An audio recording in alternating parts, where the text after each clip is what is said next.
Halo, selamat pagi saudara. Kembali berjumpa di Kompas Bisnis Sapa Indonesia pagi hari ini. Saya Paskali Siswari. Saudara, kalau Anda baca media sosial nih, beberapa hari terakhir ini lagi ramai dibicarakan kalau Kementerian Kominfo ini akan memblokir beberapa aplikasi yang biasa menemani kita nih sehari-hari. Nah, rencana ini sebenarnya nggak mendadak karena pengumuman ini sudah diumumkan sejak bulan lalu. Nah, apa sih sebenarnya alasan pemblokiran yang dilakukan oleh Kementerian Kominfo? Jadi pertama, beberapa aplikasi tersebut tidak terdaftar dalam PSE. PSE adalah penyelenggara sistem elektronik lokal. PSE ini bentuknya bisa masyarakat, bisa penyelenggara negara, bisa juga badan usaha. Nah, dari kategori-kategori yang dibuat oleh Kominfo aturannya ada 6 kategori yang wajib daftar. Jadi pertama, mereka yang mengoperasikan transaksi keuangan, misalnya mungkin Anda punya link aja atau Dana, nah itu harus daftar. Lalu juga mereka yang berhubungan dengan perdagangan barang dan jasa, misalnya Tokopedia atau juga Shopee. Lalu layanan komunikasi, ada WhatsApp, ada juga Telegram, lalu juga ada layanan mesin pencari. Anda tahu lah ya, layanan mesin pencari di sini yang paling cukup terkenal adalah Google, dan mereka yang ada muatan digital berbayar, baik itu musik, video, misalnya ada Netflix, ada Spotify, ada Disney Hotstar juga. Nah, aturan ini dibuat dan diumumkan pada bulan lalu kalau PSE yang ada di Indonesia harus mendaftarkan paling lambat tanggal 20 Juli. Berarti besok nih, hari Rabu adalah tenggat waktunya.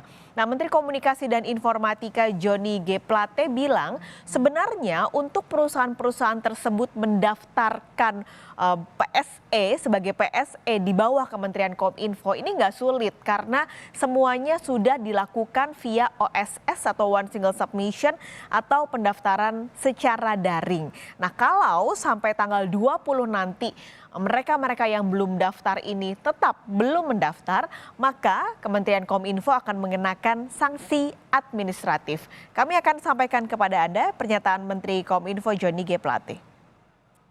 Walaupun merasa masih sulit, ya ada Desk Kominfo. Ya bisa berhubungan dengan Kominfo, nanti kami bantu. Misalnya didaftarkan secara manual dulu dan secara bertahap kami akan upload untuk pendaftaran OSS-nya. Kami bantu full.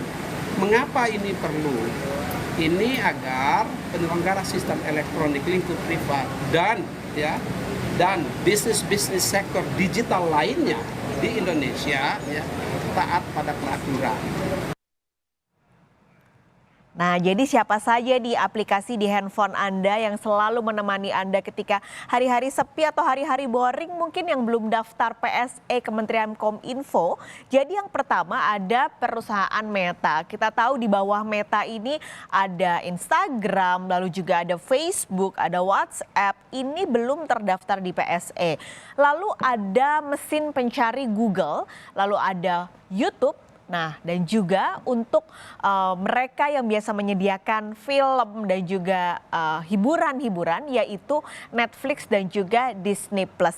Ini belum terdaftar di PSE lokal di bawah Kementerian Kominfo. Aturannya atau siapa saja yang belum mendaftar selain 5 perusahaan ini, karena masih ada beberapa juga yang belum mendaftar, bisa Anda lihat juga di website Kementerian Kominfo. Semuanya tertulis dan terdaftar.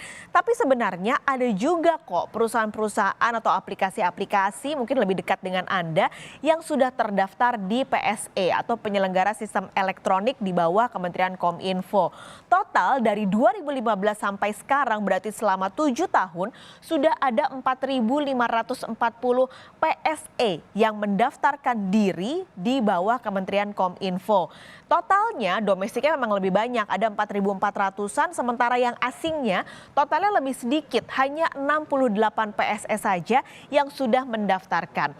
Apa sih yang sudah mendaftar atau aplikasi-aplikasi apa saja yang sudah mendaftarkan ke PSE Kominfo? Jadi ada yang pertama Gojek, lalu ada juga Tokopedia juga sudah, lalu ada TikTok, Spotify, Telegram, OVO itu sudah mendaftarkan ke PSE Kominfo. Jadi sebenarnya cukup banyak jumlahnya, tapi yang dipermasalahkan oleh Kementerian Kominfo ini adalah kenapa yang lain tidak mencoba atau mengikuti aturan yang berlaku di Indonesia di bawah Kementerian Kominfo dan dalam hal ini adalah diatur di Undang-Undang Nomor 10 Tahun 2021.